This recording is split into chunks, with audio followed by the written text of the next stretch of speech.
grande partie, c'est l'évolution spécifique de l'Europe de l'Est et les jeux de miroir.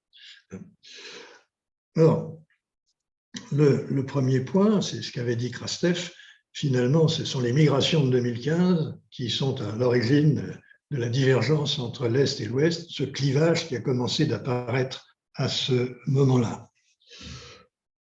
Alors, tout d'abord, on pourrait constater que les pays d'Europe centrale et orientale ont accepté des migrants, notamment des Ukrainiens. Mais pourquoi l'ont-ils fait et pourquoi refusent-ils d'autres migrants? D'une part, parce qu'il y a de la compassion, bien évidemment, et ils ont beaucoup de choses en commun. Ils sont quasiment des frères de colonisation par le communisme, le soviétisme. Première raison. Deuxième raison, une compassion. Ce sont surtout des femmes et des enfants qui migrent. Troisième raison, cette migration, où les hommes sont laissés en Ukraine, ne devrait avoir qu'un caractère temporaire. Enfin, c'est comme ça que c'est analysé dans un premier temps. Les foyers ayant vocation à se reconstituer en retournant en Ukraine quand la paix interviendra. Donc, il est plus facile d'accepter une migration temporaire qu'une migration définitive. Ce sont les premières raisons. Mais au passage, on voit que l'attitude n'est pas la même vis-à-vis de tout le monde, et notamment qu'il y a une allergie aux musulmans. Ça, c'est évident. Et les pays d'Europe centrale nous disent, nous n'avons pas de passé colonial. Donc, il n'y a pas de sentiment de culpabilité à l'égard de l'Afrique, du Moyen-Orient. Et en quelque sorte, l'immigration, c'est le deuxième round de la colonisation.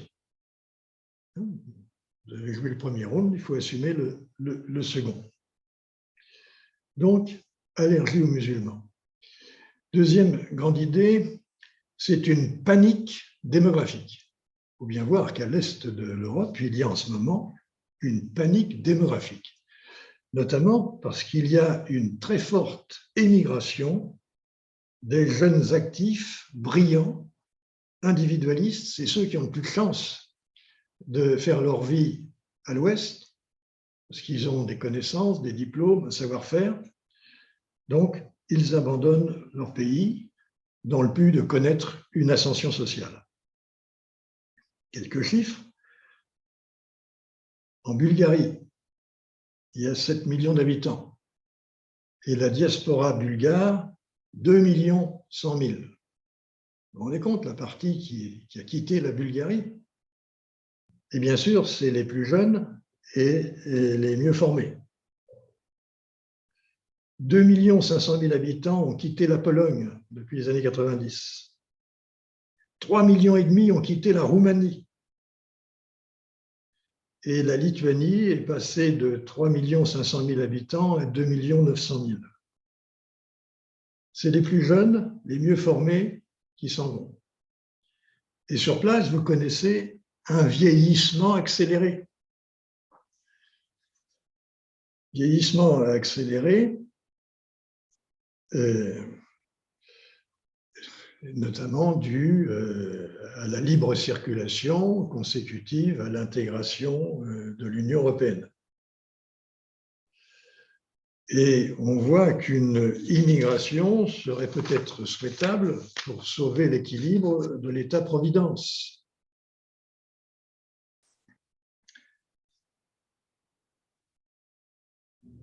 Alors, là, on peut laisser la carte un instant, Guy, pour voir dans les deux cartes qui sont là.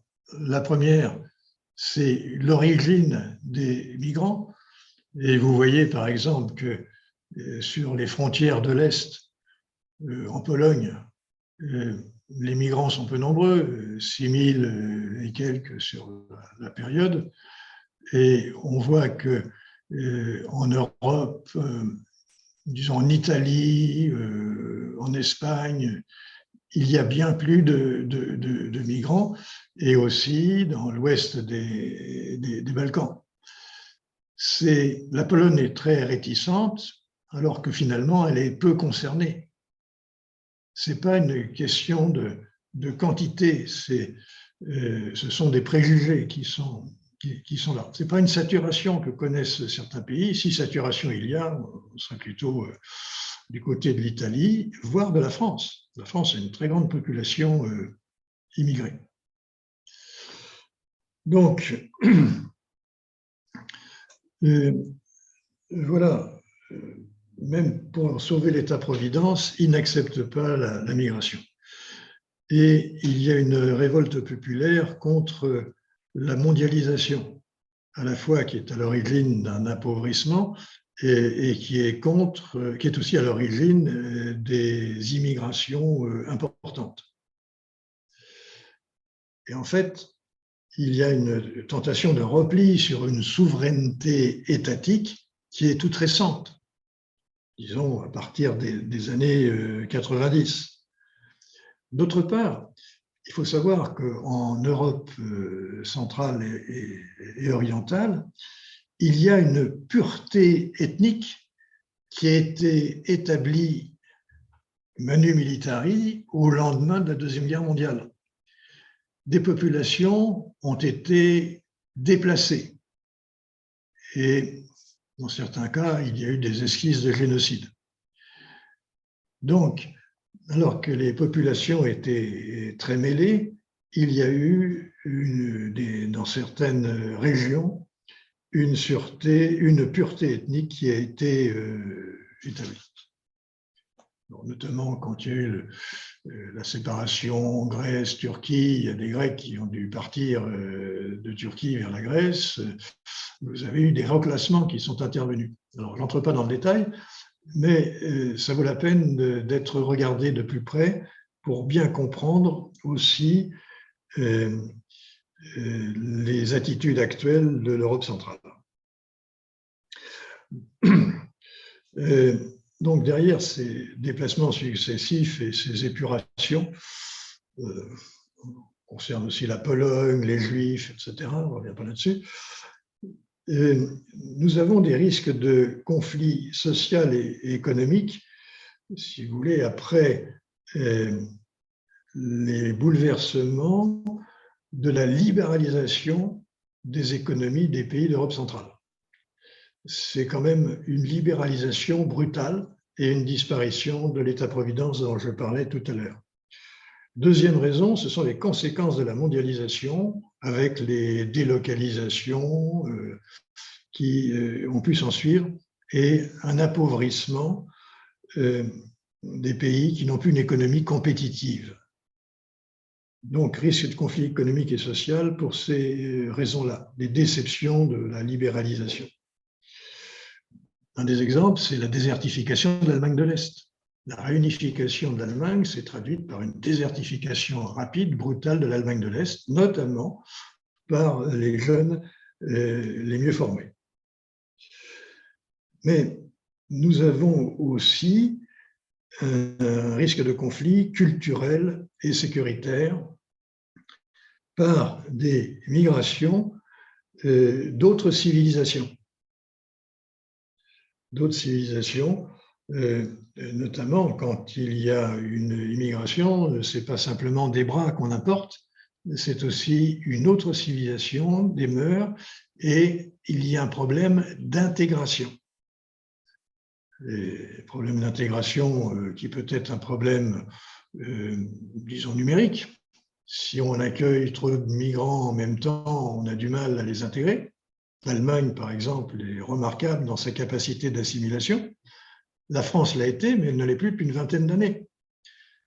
Pour à la fois des raisons de concentration, trop de personnes qui arrivent en même temps, pour des raisons de localisation, quand les diasporas deviennent nombreuses et sont ghettoisées, eh bien évidemment, ça ne permet pas l'assimilation.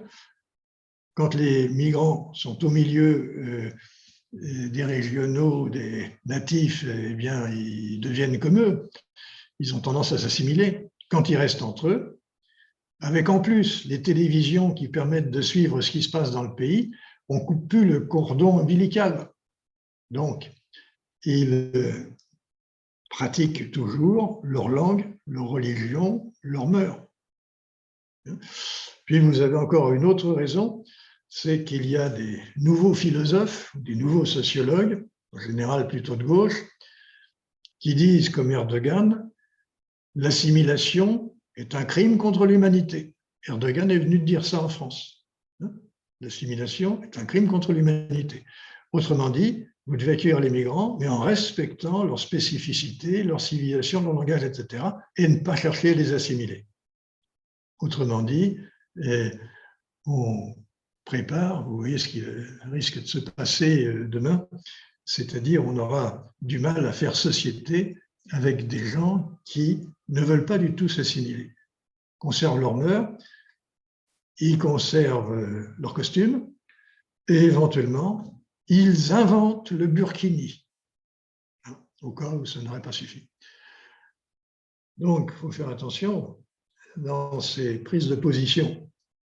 Eh bien, plutôt que d'alimenter la paix et l'intégration et l'assimilation, on est en train d'alimenter une crise sociale et citoyenne pour demain.